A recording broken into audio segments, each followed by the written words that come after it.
sorrow in your... Tady jde o to, že i když jdete do boku, tak to se musí učit stát rovně. On nemusí jít po boku, to je nesmysl, jo? Není to cirkusák. Ale musí vědět, že v okamžiku, kdy se zastavíte, tak si musí najít ten zadek a srovnat se vedle vás, jo? Proto používám tuhletu práci na místě.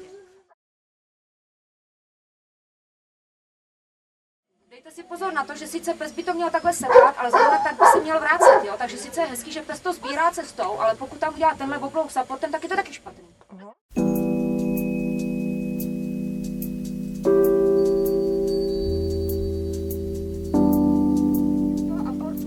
Taky učím ho po troškách, brát ten akord pozdějc a pozdějc a tím pádem on nám nebude překusovat. Pokud hned od začátku přijdete s tou pauzou, tak on neví, co s tím aportem a začne tam žužlat a vlastně to v něm upevníte.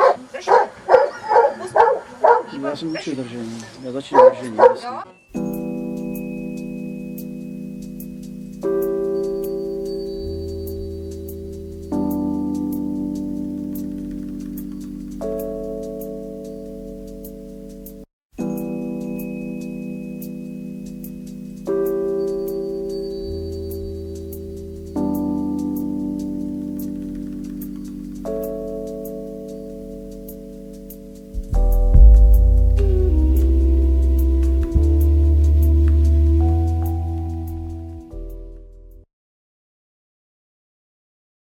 U té vysílačky jaký chyba je, že ty psi často vyjíždějí brzo.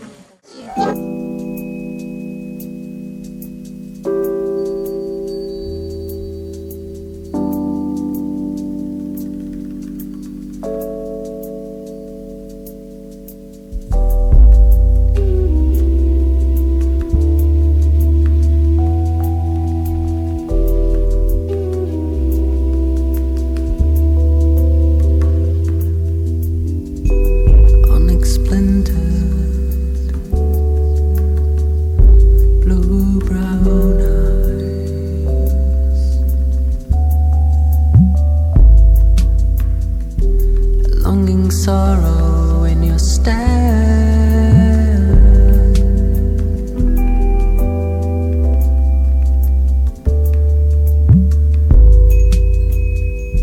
a melting heart so unaware, emanating silent cries, velvet lashes can disguise.